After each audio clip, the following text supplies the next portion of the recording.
Sarah Chen stood at the edge of the massive chamber, her hands shaking slightly as she gripped the datapad containing Earth's future. The Galactic Council chamber stretched before her like a cathedral made of crystal and light.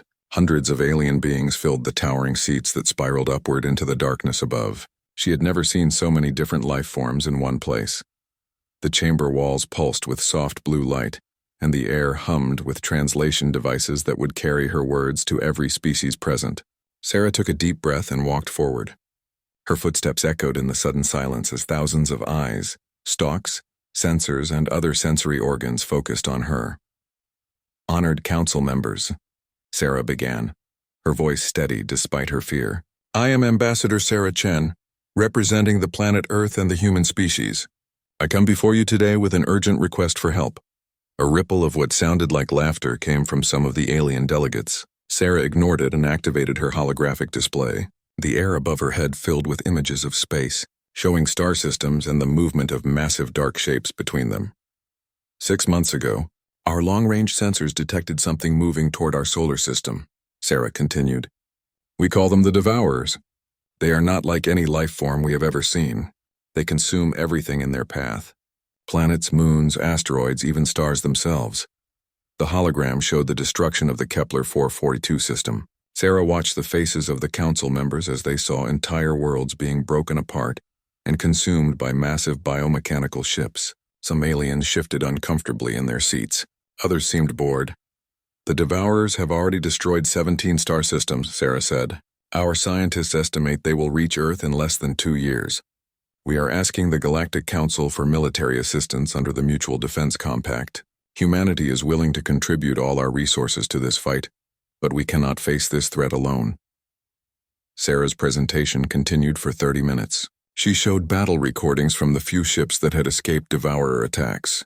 She presented evidence of their movement patterns and growth rate. She explained how Earth's population of 8 billion humans would be completely wiped out if the Devourers reached their system. When she finished, the chamber fell silent. Sarah looked around hopefully, waiting for someone to speak. Finally, the High Arbiter of the Zephyrians rose from his seat. His body was made of what looked like living crystal, and his voice sounded like wind chimes when he spoke. "Ambassador Chen," the High Arbiter said, "we have reviewed your presentation.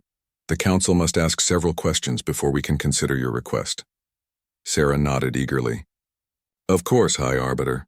I will answer anything you need to know. First," the crystal being continued, "humanity has been in space for how long?" "We achieved faster than light travel 167 years ago," Sarah replied. More laughter rippled through the chamber. The High Arbiter's form seemed to shimmer with amusement. 167 years, he repeated. "The youngest species in this council has been spacefaring for over 3,000 years. Most of us have been exploring the galaxy for tens of thousands of years." Sarah felt her heart sinking, but she kept her voice steady. "That is true, High Arbiter, but we have learned quickly. Human technology has advanced rapidly, and we have proven ourselves capable of—" "Capable of what?" interrupted a new voice. Sarah turned to see a massive reptilian creature rising from its seat. The Skarn delegate was nearly 3 meters tall, with scales that reflected the chamber's light like mirrors. "Humans are barely evolved primates who have only just learned to leave their birth world. What could you possibly contribute to a defense against the Devourers?" "We may be young as a spacefaring species," Sarah said, trying to keep the desperation out of her voice. "But humans have qualities that could be valuable. We are adaptable, creative, and determined. We do not give up easily." This brought actual laughter from many of the delegates. The sound echoed through the chamber like the chattering of 1,000 different animals. Sarah felt her face burn with embarrassment, but she pressed on. "Please," she said, raising her voice to be heard over the laughter. 8 billion lives are at stake. We are not asking you to save us without contributing. Earth will provide everything we have. Our ships, our weapons, our soldiers, our knowledge. We will fight alongside you." The laughter died down and a new voice spoke. This one seemed to come from everywhere at once, like whispers in the wind. Sarah looked around and finally spotted the Vorthon representative, a being that looked like a constantly shifting cloud of silver mist. "Young human," the Vorthon said, "you speak of contributing your ships and weapons. We have seen your military capabilities. Your largest warship carries fewer than 2,000 beings. Your most powerful weapons could barely scratch the hull of a Council patrol craft. What exactly do you think you could contribute to a battle against the Devourers? Sarah's datapad contained detailed specifications of Earth's military, but she realized that showing them would only make things worse. Instead, she tried a different approach. We know our technology is not as advanced as yours, she admitted, but we have something else to offer. Humans have faced extinction before and survived. We have fought wars that seemed impossible to win and found ways to victory. We think differently than other species. Maybe that difference could help us find a way to defeat the Devourers. The High Arbiter's crystal form stopped shimmering. His voice became cold and formal. Ambassador Chen, the Council has heard your request. We will now deliberate. Sarah was escorted to a small waiting chamber while the Council discussed her plea. Through the transparent walls, she could see the delegates talking among themselves. Some gestured at holographic displays showing Earth's location and military strength. Others seemed to be arguing, though the soundproof walls prevented her from hearing what they said. After 2 hours, Sarah was called back into the main chamber. The High Arbiter stood at the center of the room, and Sarah could tell from his posture that the news was not good. Ambassador Chen, the High Arbiter began, the Galactic Council has considered your request for assistance against the Devourer threat. After careful deliberation, we have decided to deny your petition. Sarah felt like someone had punched her in the stomach. Denied? But the Mutual Defense Compact clearly states, the Mutual Defense Compact applies to member species, the Skarn delegate interrupted. Humanity has not yet qualified for full membership in the Galactic Council. Your species is too young, too primitive, and too weak to warrant protection under our treaties. Furthermore, added the Vorthan representative, our military analysts have concluded that any attempt to defend the Sol system would likely fail. The resources required would be better allocated to protecting more established civilizations. Sarah stared at them in disbelief. You are condemning 8 billion innocent lives to death.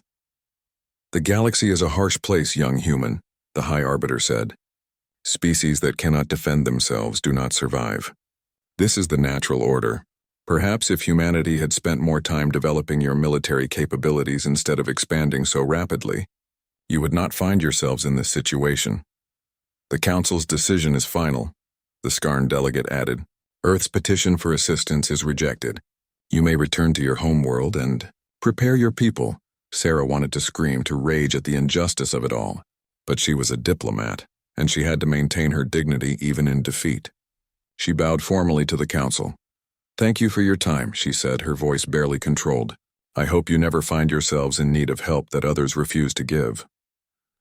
As Sarah walked out of the chamber, she could hear the sounds of conversation resuming behind her. The Council had already moved on to other business, dismissing humanity's extinction as a minor inconvenience. Outside the chamber, Sarah finally allowed herself to feel the full weight of what had just happened. Earth was alone. The news of the Council's rejection reached Earth through quantum communication arrays that connected the planet to the galactic network. Within hours, every major news station on the planet was broadcasting the same terrible message. Humanity was alone. In the United Nations building in New York, Secretary General Maria Santos watched the reports flooding in from around the world. Protests had erupted in major cities as people demanded their governments do something, anything, to save them from the approaching threat. In London, crowds gathered outside Parliament. In Tokyo, millions filled the streets. In São Paulo, protesters burned effigies of alien council members. Madam Secretary General, her aide said, rushing into the office with a tablet in his hands. We have confirmed reports from our deep space monitoring stations. The Devourers have finished consuming the Arcturus border worlds. They are moving faster than our original estimates.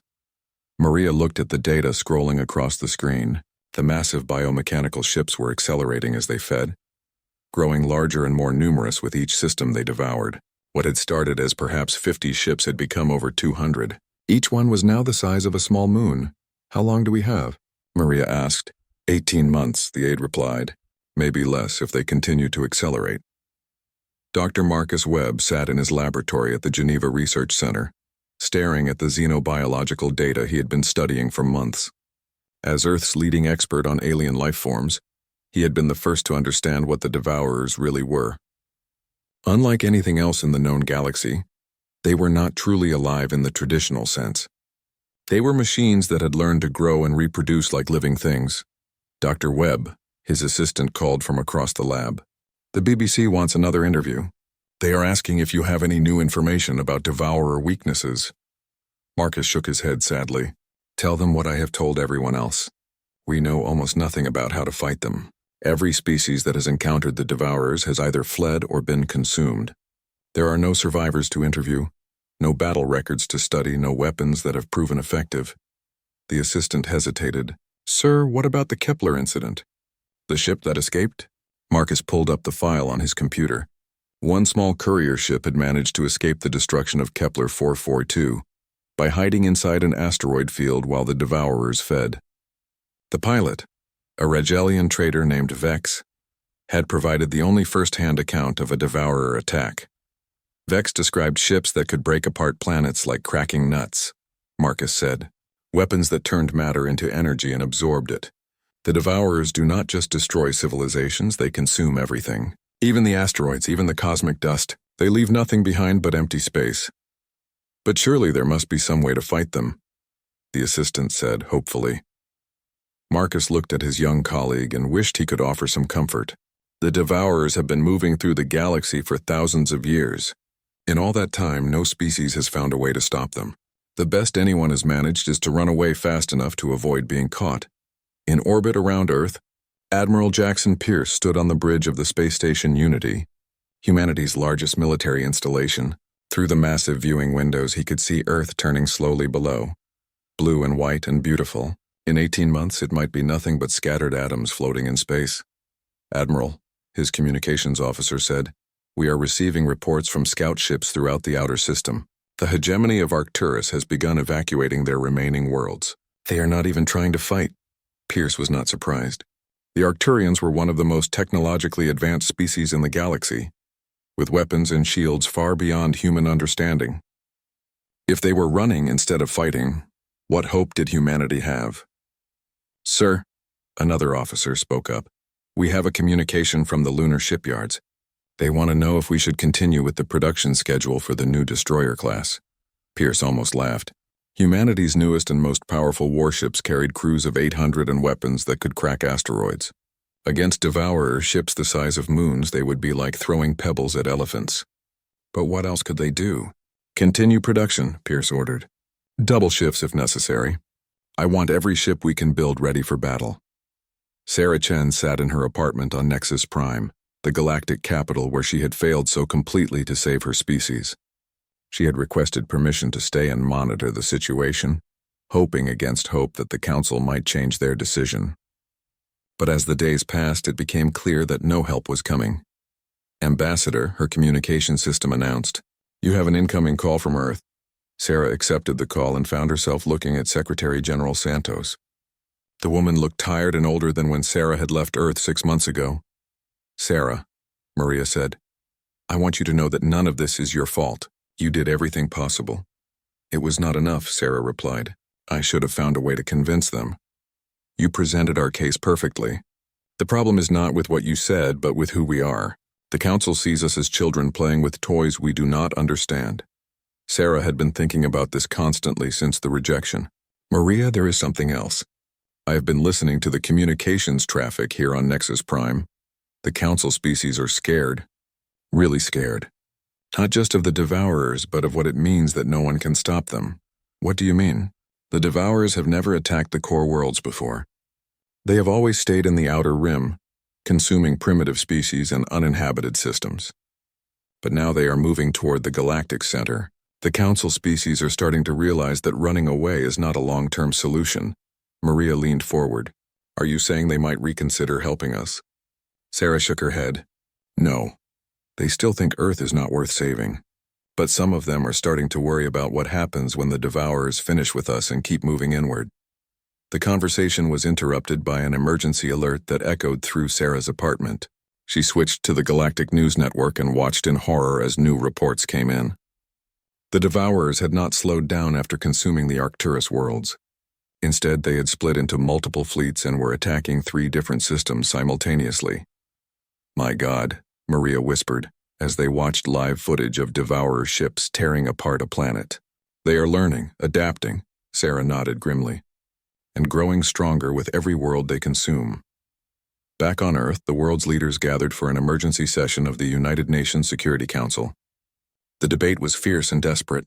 Some argued for attempting to negotiate with the devourers, though no one had any idea how to communicate with them. Others suggested trying to evacuate Earth's population to colony worlds, though the numbers made such a plan impossible. "We have 8 billion people," the representative from China pointed out. "Our fastest ships can carry perhaps 10,000 passengers. Even if we used every ship in the fleet and made multiple trips, we could save less than 1% of our population." "Then we fight," said the American representative. "We gather every ship, every weapon, every soldier we have, and we make our stand." "With what?" demanded the Russian representative. "The Council species have technology thousands of years ahead of ours, and they are running away rather than fighting. What makes you think our primitive weapons can succeed where they have failed?" The debate continued for hours, but everyone in the room knew the truth. Humanity had been abandoned by the galaxy, and they were facing an enemy that had never been defeated. The mathematics of the situation were simple and terrifying. Earth had perhaps 300 military ships of various sizes. The Devourers had over 200 ships, each one larger than anything humanity had ever built. But as the representatives argued, something was happening around the world that none of them expected. In laboratories and workshops, in military bases and universities, human scientists and engineers were not giving up. They were working. Dr. Elena Vasquez stood in her laboratory at the European Space Center, surrounded by equipment that had never been designed to work together. She was attempting something that every textbook said was impossible, trying to create weapons that could damage matter at the quantum level. "Dr. Vasquez," her research partner called out, "the particle accelerator is showing unusual readings. I think we might actually be getting somewhere." Elena looked at the data and felt her heart race. After months of failures, they might have found something. It was not much, just a tiny disruption in the quantum field that lasted for microseconds, but it was a beginning. All around Earth, similar scenes were playing out. Humanity had been told they were too primitive, too weak, too young to survive. But humans had something that the ancient council species had forgotten about. They had the desperate creativity that comes from having nothing left to lose. President Elizabeth Harper stood before the largest gathering of world leaders in human history. Representatives from every nation on Earth had come to Geneva for what many believed would be humanity's final conference. The great assembly hall buzzed with conversations in dozens of languages. But the tension in the room was unmistakable. "My fellow humans," President Harper began, her voice carrying clearly through the translation systems. "We face a choice that no species should ever have to make. We can spend our remaining time fighting each other over resources and blame, or we can unite as one people and face our extinction with dignity." The Japanese Prime Minister stood up. "Madam President, my nation pledges all of our technological resources to the common defense. Our industrial capacity, our research facilities, everything we have." One by one, other leaders began to stand. The Chancellor of Germany offered their manufacturing capabilities. The President of Brazil promised their raw materials. The Prime Minister of India committed their software engineers and mathematicians. Even nations that had been enemies for generations put aside their differences. "Then it is decided," President Harper said, looking out at the sea of faces. "Today marks the birth of the Emergency Terran Defense Initiative. We will pool all of our knowledge, all of our resources, and all of our courage. If humanity is to die, we will die as one people, not as scattered tribes."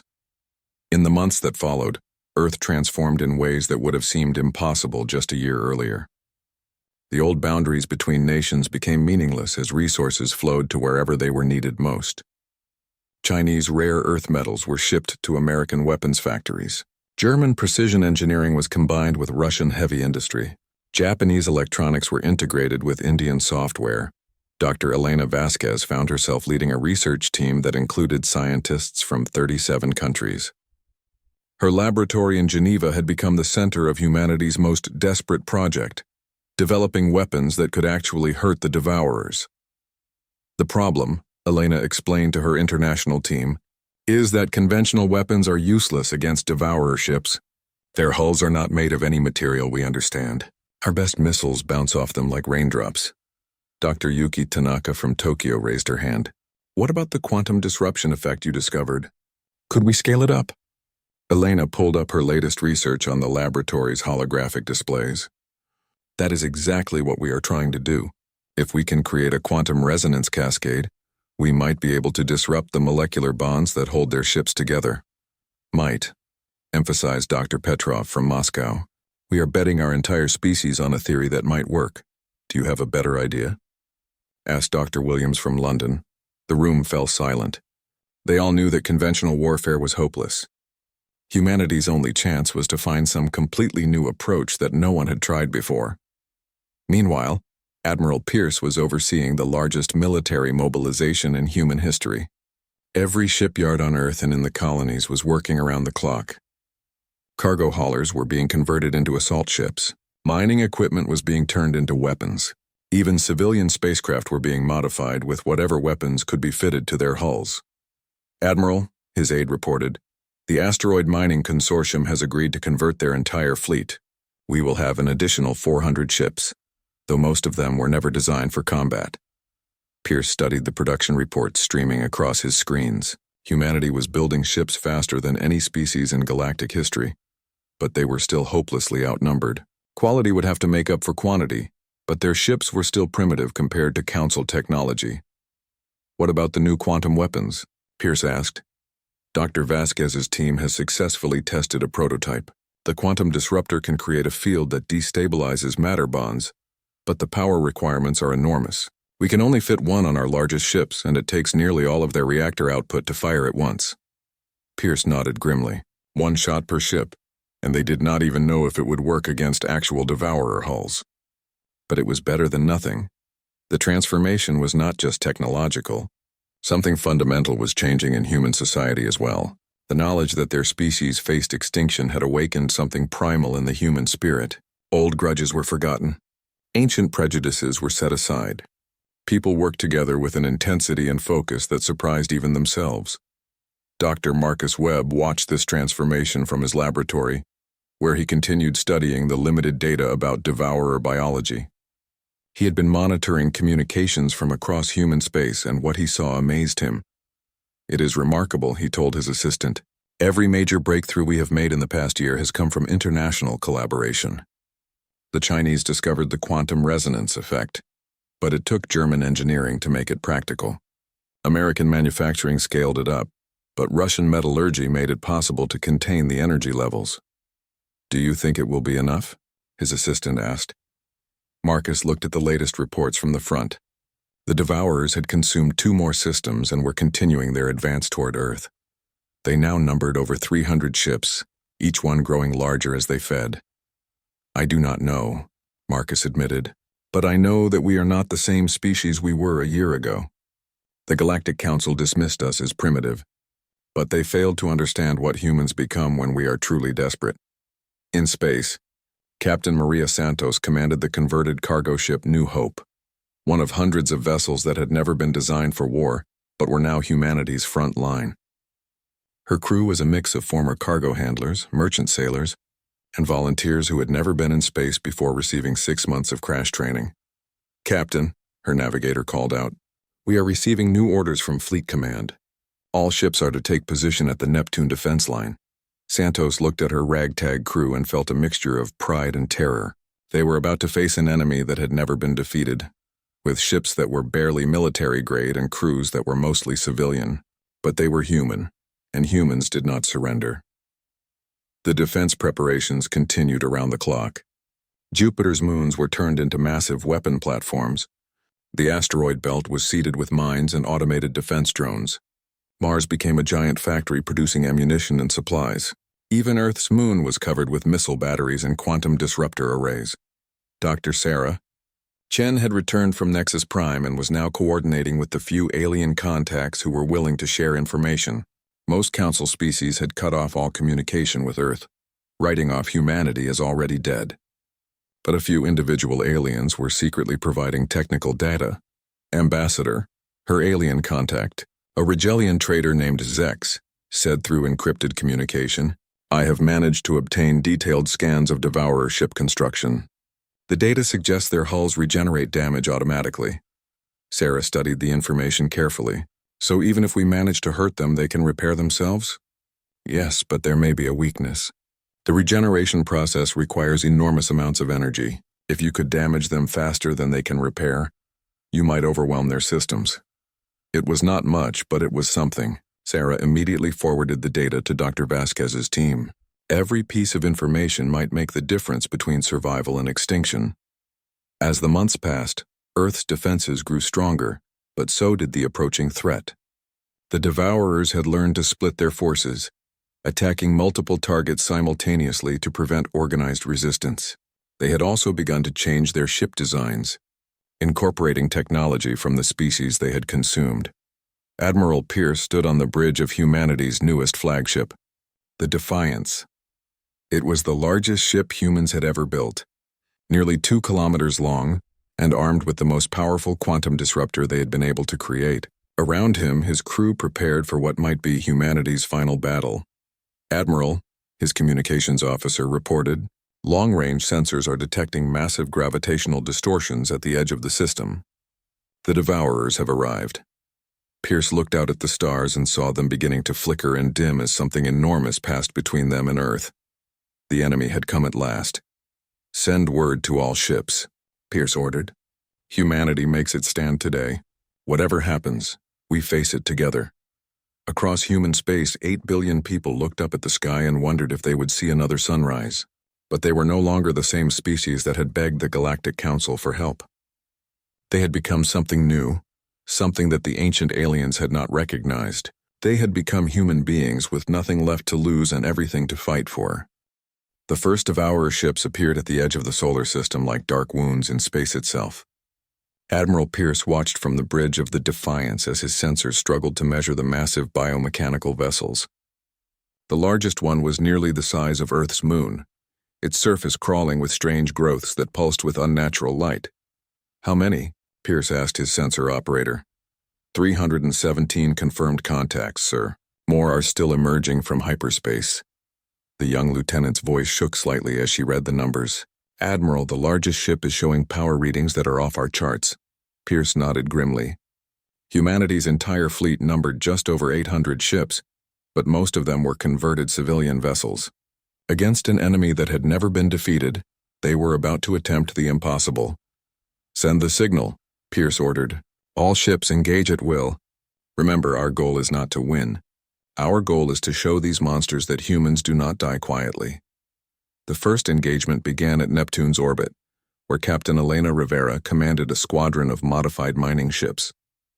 Her vessel, the Earthshaker, had originally been designed to crack asteroids for rare metals. Now it carried humanity's most desperate weapon, a quantum disruptor that might actually damage Devourer hulls. Contact bearing 270, her navigator reported. Range 400,000 kilometers and closing. Rivera looked at her screens and saw her first Devourer ship.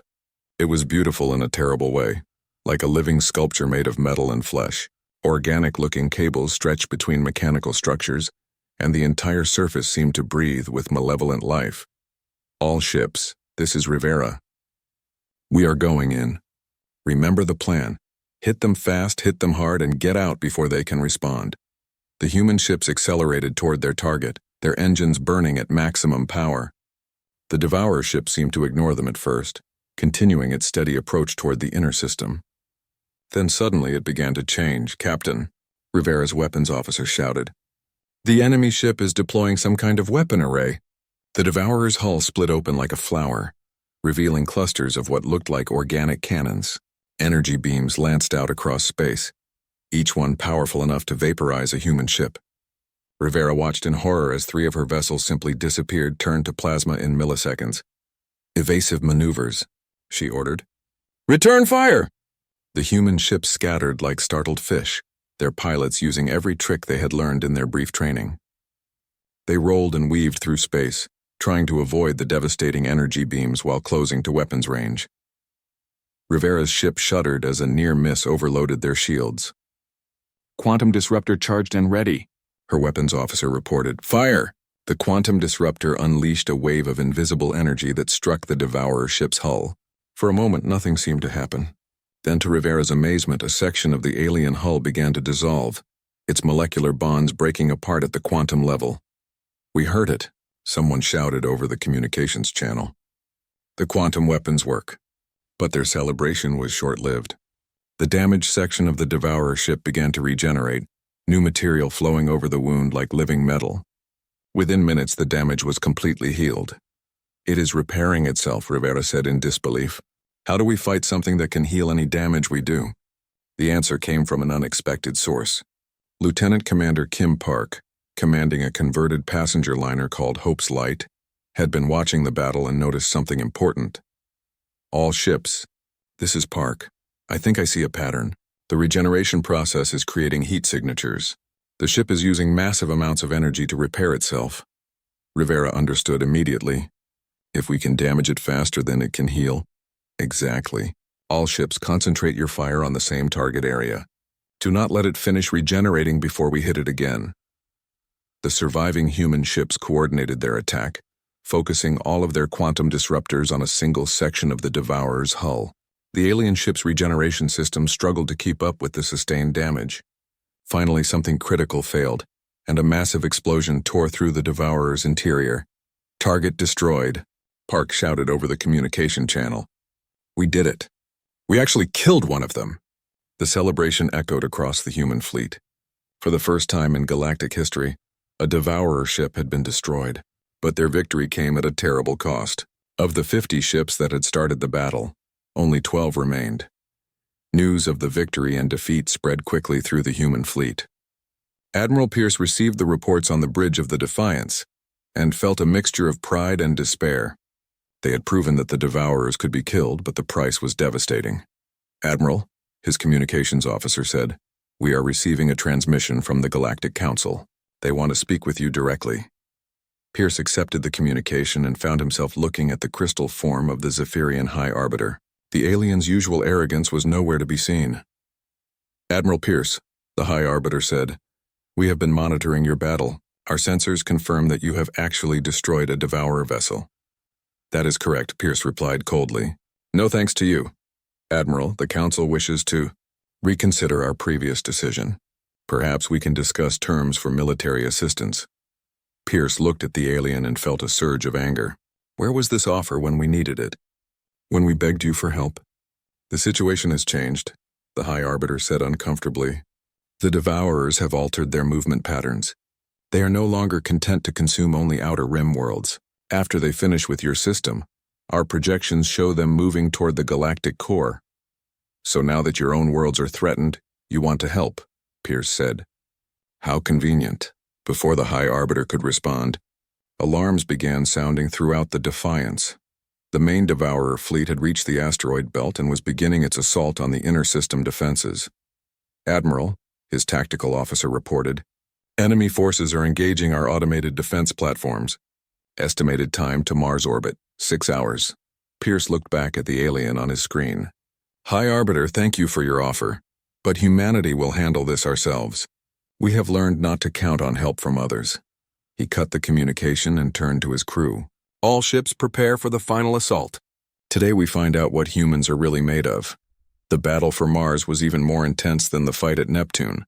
The red planet had been turned into a massive weapons platform, its surface covered with missile batteries and quantum disruptor arrays. As the Devourer fleet approached, every gun on the planet opened fire simultaneously. Captain Santos, commanding the New Hope, watched in awe as thousands of missiles streaked through space toward the enemy fleet. Many of them were destroyed by Devourer defensive systems, but enough got through to cause significant damage. Several smaller Devourer ships were crippled or destroyed by the sustained bombardment, but the largest Devourer ships pressed forward, their regeneration systems working overtime to repair the damage. They began to return fire, their organic weapons tearing through human defenses like paper. "Captain," Santos's weapons officer reported, "Mars Base Alpha has gone silent. I think they have been destroyed." Santos watched in horror as one of the moon-sized Devourer ships settled into orbit around Mars and began to feed. Massive tendrils emerged from the ship's hull and burrowed into the planet's surface. Within minutes, entire mountain ranges were being consumed and converted into energy for the creature. All ships, Santos broadcast to the remaining human fleet. We cannot let them finish feeding. If they consume Mars, they will be even stronger when they reach Earth. The desperate human fleet threw itself at the feeding devourer ships. Santos watched her friends and colleagues die as their ships were torn apart by alien weapons, but still they pressed the attack. Humanity had learned something that the ancient council species had forgotten. Sometimes the only way to win was to be willing to sacrifice everything. Lieutenant Kim Park, one of the few survivors from the Neptune battle, piloted her damaged ship directly into the feeding tube of a devourer vessel. Her ship's reactor detonated inside the creature's hull, causing massive internal damage. The devourer ship's regeneration systems failed and it collapsed in on itself like a dying star. "This is Park," she transmitted with her final breath. "Tell my family I died fighting for humanity." The battle raged for 18 hours. When it finally ended, Mars was a broken hollow shell, stripped of most of its mass by the feeding devourers. But 12 devourer ships had been destroyed, and the remaining fleet was damaged and weakened. Admiral Pierce stood on his bridge and looked at the casualty reports. Of the 800 ships that had started the defense, fewer than 200 remained. They had bought Earth some time, but the cost had been terrible. "Admiral," his communications officer said quietly, "we are receiving transmissions from around the galaxy. Council species are demanding to know how we destroyed so many devourer ships." Pierce smiled grimly. "Tell them we used something they never understood. We used the fact that humans do not know when to quit."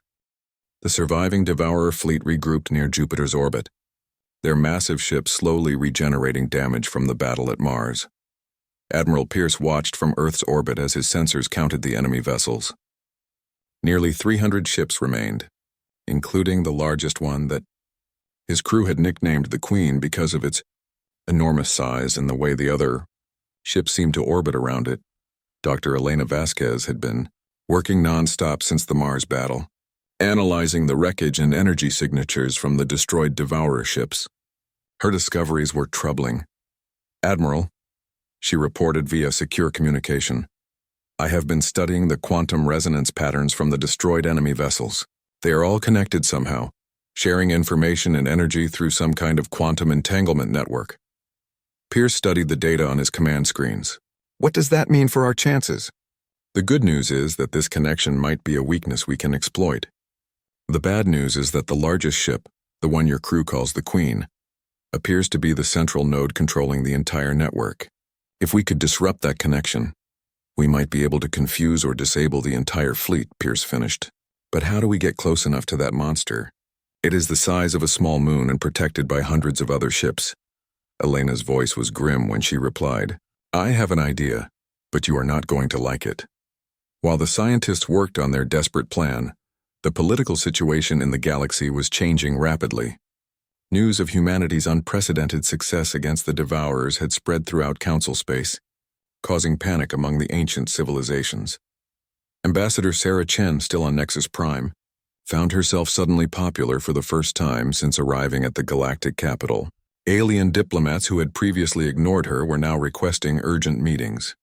Ambassador Chen, the Vorthon representative said, his misty form swirling with agitation, "We must know how your species achieved these victories. Our military analysts insist it should be impossible." Sarah looked at the gathered aliens with cold satisfaction. "You called us too primitive to survive. You said our weapons were useless and our ships were toys. Perhaps you should have spent more time studying us instead of dismissing us." The Skarn delegate's scales darkened with embarrassment. "We may have underestimated your species' capabilities. The Council is prepared to offer immediate military assistance if you will share your quantum disruptor technology." "Now you want to help," Sarah said, her voice dripping with contempt. "Where was this offer when my people begged for aid? Where was the mighty Galactic Council when we faced extinction alone?" "The strategic situation has changed," the High Arbiter said stiffly. "Our long-range projections show the Devourers moving toward core worlds after they finish with your system. This is no longer just humanity's problem." Sarah stood up, her patience finally exhausted. "You are right, High Arbiter. This is no longer just humanity's problem. It is humanity's opportunity." Before the confused aliens could respond, Sarah activated her personal communicator. "Dr. Chen to Admiral Pierce. Please proceed with Operation Last Stand. Back in the Sol system, Pierce received Sarah's signal and nodded to his crew. It was time for humanity's most desperate gambit. Dr. Vasquez's plan was simple in concept, but nearly impossible to execute. They would use Earth's entire planetary defense grid as a single massive quantum disruptor, powerful enough to disrupt the quantum entanglement network that connected the Devourer fleet. All ships, Pierce broadcast to the remaining human fleet. This is it. Everything we have built, everything we have sacrificed has led to this moment. Today we find out if humanity deserves a place in this galaxy. The plan required precise timing and perfect coordination. Every human ship would attack simultaneously, drawing the Devourer fleet's attention while Earth's defense grid charged for one massive pulse. The energy requirements were so enormous that the entire planet would be drained of power for several hours. Captain Maria Santos, commanding one of the few surviving ships from the original fleet, led the diversionary attack. Her ship, the New Hope, had been patched and repaired so many times that it barely resembled the cargo hauler it had once been. All ships, this is Santos. Remember, we do not need to win this battle. We just need to keep them busy long enough for the planetary grid to charge. Make every shot count. The human fleet spread out in a complex formation, using Jupiter's moons as cover while they harassed the Devourer ships. The enemy responded exactly as planned, focusing their attention on the attacking ships while ignoring the energy buildup on Earth. Dr. Marcus Webb monitored the battle from the Planetary Defense Center deep beneath the Swiss Alps. Around him, technicians worked frantically to coordinate the charging sequence for every quantum disruptor array on the planet. Dr. Webb, one of his assistants, called out, "We are detecting massive energy fluctuations in the Devourer fleet. They might be preparing for something big." Webb studied the sensor readings and felt his blood run cold. The Queen ship was beginning to glow with internal energy, and the space around it was distorting in ways that their instruments could barely measure. They are preparing to consume Earth itself, Webb realized. They are going to drain our planet's energy en masse directly without bothering to land.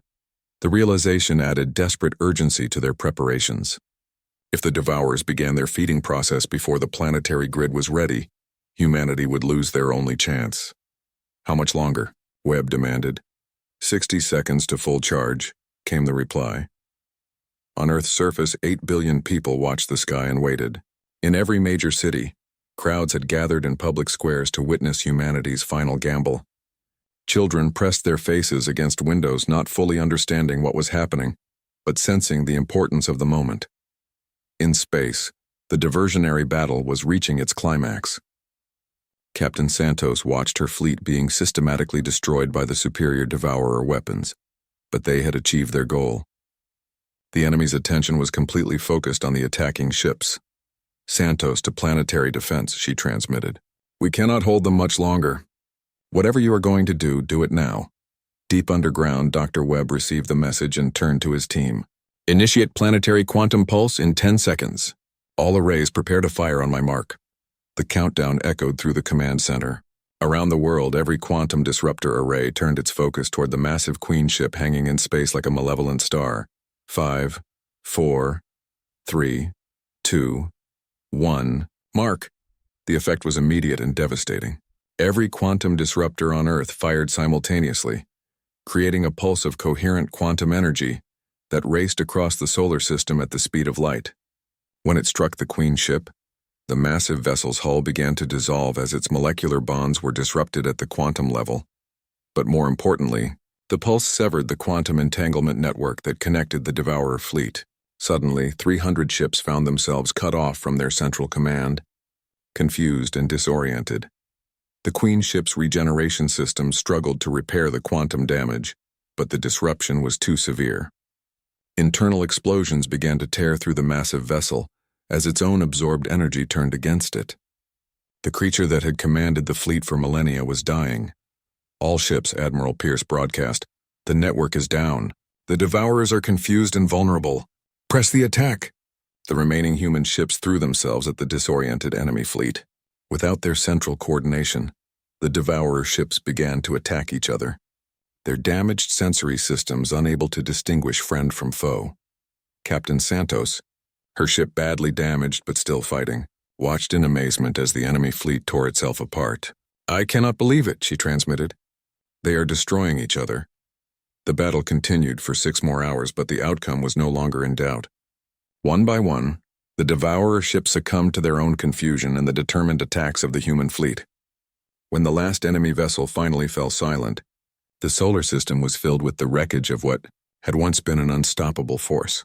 Admiral Pierce stood on his bridge and looked out at the debris field that had once been the greatest threat the galaxy had ever known. His communications officer was receiving transmissions from across known space as the news of humanity's victory spread. "Admiral," the officer reported, "we are being contacted by Council species throughout the galaxy. They are all requesting immediate meetings to discuss alliance opportunities." Pierce smiled grimly. "Tell them we will consider their requests after we finish cleaning up the mess in our own system." 3 days later, Ambassador Sarah Chen walked into the Galactic Council chamber for the second time. But this time, she was not pleading for help. This time, she was dictating terms. The chamber was packed with representatives from every major species in the galaxy. The same aliens who had laughed at her previous visit now watched her with a mixture of fear and respect. "Honored council members," Sarah began, her voice carrying clearly through the vast chamber, "I have come to discuss humanity's new role in galactic affairs." The High Arbiter's crystal form seemed dimmer than before. "Ambassador Chen, the Council is prepared to offer humanity full membership and access to all our advanced technologies.